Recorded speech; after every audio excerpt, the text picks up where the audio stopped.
All right, everybody, I am back in the farmhouse, and I think I've come up with a plan on how I'm going to deal with removing these floor joists, keeping the wall supported.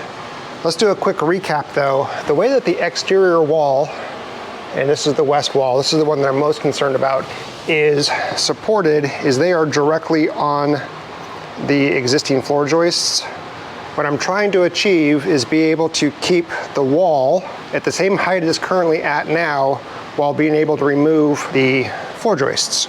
And initially I had thought that I was going to maybe try to remove the entire floor joist from, or the entire length of it. So all the way back here, all the way to the mid-span beam. After talking over last night with my neighbor, the architect, we kind of came up with the idea of I don't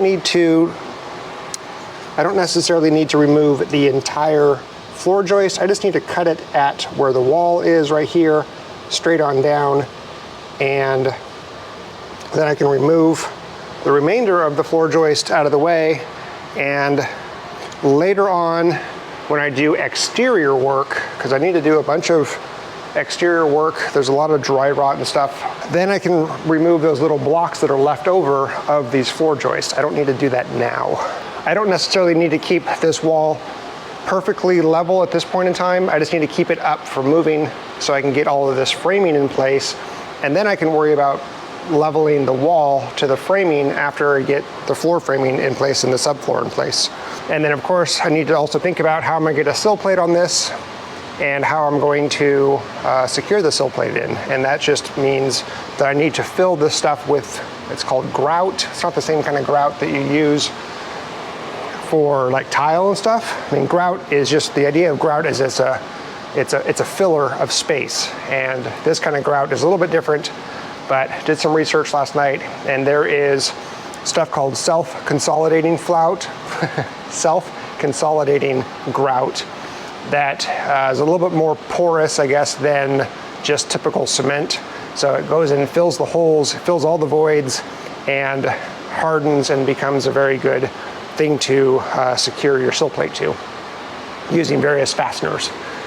So what I need to do today is test out that idea of putting in blocking in that void there to see if that's gonna hold up the wall so I can remove these floor joists at some point in time. I'm not gonna remove them today. This is purely just gonna be a test. So I'm thinking that if I put a block under the wall like this to support, ouch, watch for nails, man. To support the wall, how much room do I have left for a sill plate? And on this poured concrete portion, I have plenty of room. Now, obviously this is not a tall enough block. Actually, I wonder, could I do, well, no, I was thinking I could do that, but I need to put, I want to have one as long and continuous of a sill plate as I can in here. And so I'm thinking I need to block the wall up first, get these floor joists out of here, maybe like 3 or 4 floor joists at a time, or at least like an 8-foot distance or something like that. Put a sill plate in, so that way it's one long continuous sill plate and not a bunch of small, short sill plates. So doing this method is not gonna work where I put the sill plate down first and I put the block inside or on top of it and cut it to the right height. That's not gonna work. So it is gonna be putting a block in place, and then how much space do I have left for a sill plate? And I think a 2x6, at least on this poured concrete portion, will work. Now let's go test this theory on a concrete masonry unit. Now these CMUs, these are 8x8x16 CMUs, but that really equates to 7 7 5/8 by 7 5/8 by 15 5/8 wide. So it's not exactly 8 by 8 by 8, but if I were to put a, can I even get this in there? Maybe I need to choose a different wall. I really should have cleaned this stuff out. So I want the block to be on the foundation. I need it to be on the CMU block. So it ends right there. There's a little bit of a gap to the back of the wall, and it's filled in with some wood. That's not structural. So I need that to be there. And then how much space do I have left for a, oh, it's perfect, for the sill plate, and I have plenty of room for the sill plate. So then what I can do is I can start cutting. I'll probably have to go get either some shims or get a bunch of 2x8s and rip them to the right thickness and start shoving them in there.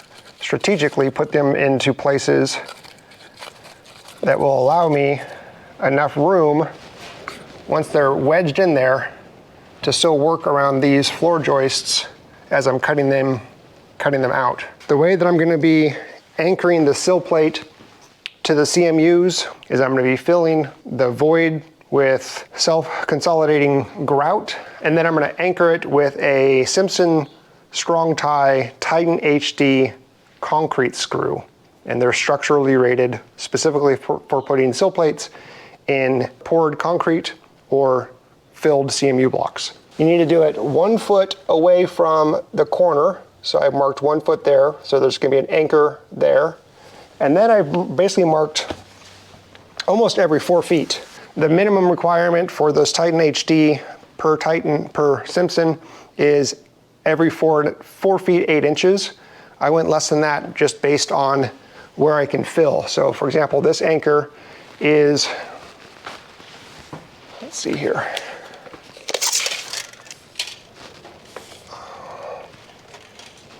Four feet 3 inches, and then from this anchor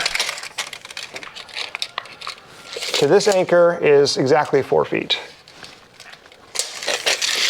So that's how I did my spacing, and I marked all of those along the wall. So let's count how many anchor bolts I'm gonna need. It's gonna be 1, 2, 3, 4, 5, 6, I had to move this one, 7,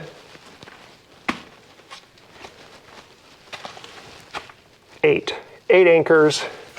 So 8 bolts, and that means I need to then figure out how many bags of the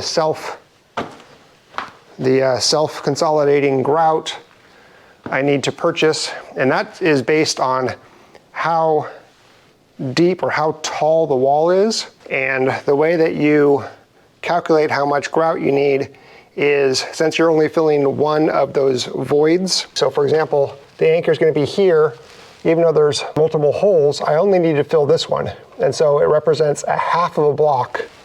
So since it is 10 blocks high, you have to get enough to fill 5 blocks. I also need to figure out how many 2x6 boards I'm going to need for the span of this wall. It's a 30-foot wall, and I'm probably going to be able to do, if I do 2 floor joists at a time, that's a 4-foot section. If I do 3 joists at a time, that would be a 7-foot section. So 8 foot to the wall. There we go, 8 foot to the wall would be halfway into this section here, and it would miss this anchor right there. Let's do a 10-foot section.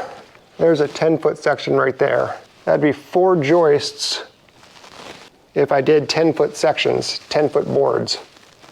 Yeah. Maybe, let's see here. Let's start back over here with the sill plate and went 10 feet. So here's an anchor point right there. That's 9 feet right there. So that is 1, 2, 3, 4 joists. One of the things that I'm thinking about is you need to make sure that both ends of your sill plate have an anchor in them. And so if I were to do a 10-foot section, which is basically this anchor bolt to the 1 anchor bolt, 2, 3 anchor bolts, and 1, 2, 3, 4 joists coming out. When I do another 10-foot section from here, that means I need to put another anchor bolt at the beginning of this sill plate. Let's see where the 20-foot mark is.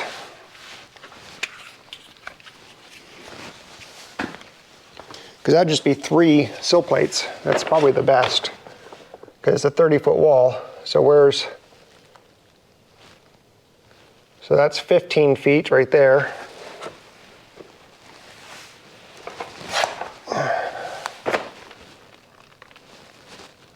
That's 19.5.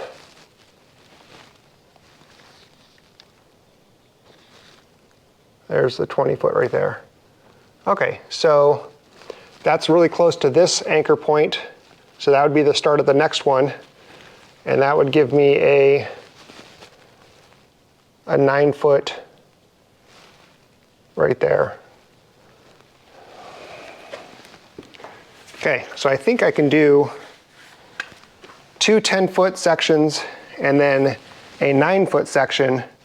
And that means I would need 2 more anchor bolts, 1 for the end of it right here,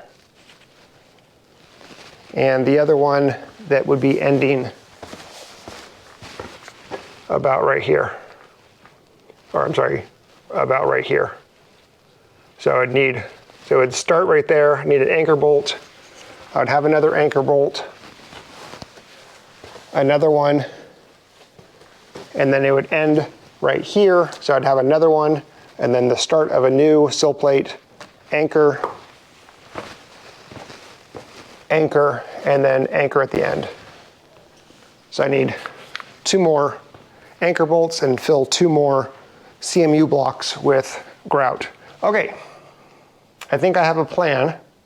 Now it's just a matter of getting the wall blocked up and getting that supported so I can start removing. Or do I want to fill first and then remove? Because I could fill here, there's nothing in my way to come over and pour from the top. I could fill there. Yeah, so every point that I've marked where I'm gonna fill, there is no floor joist in the way. So I think that's what my first thing has to be, is doing the grout fill.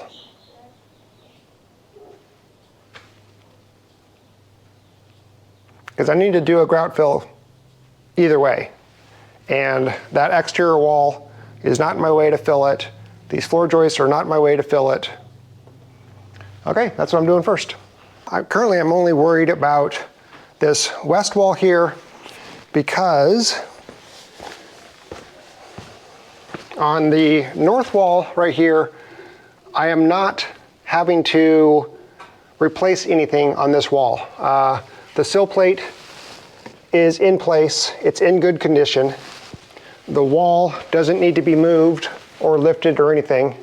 And I will be adding a floor joist right along this to go and span the distance that I need. And so I don't need to do any work on this wall at all. And then the east wall, it has a sill plate already in place. It's in good condition. So there's no work that has to be done for these other than blocking up the wall to keep the wall in the same location that it's in while I remove these floor joists. I'm glad this is the only one I have to do. It's only 30 feet of wall. It's very manageable. Yeah, so, yeah, okay. That's it for now. I'll see you in the next video.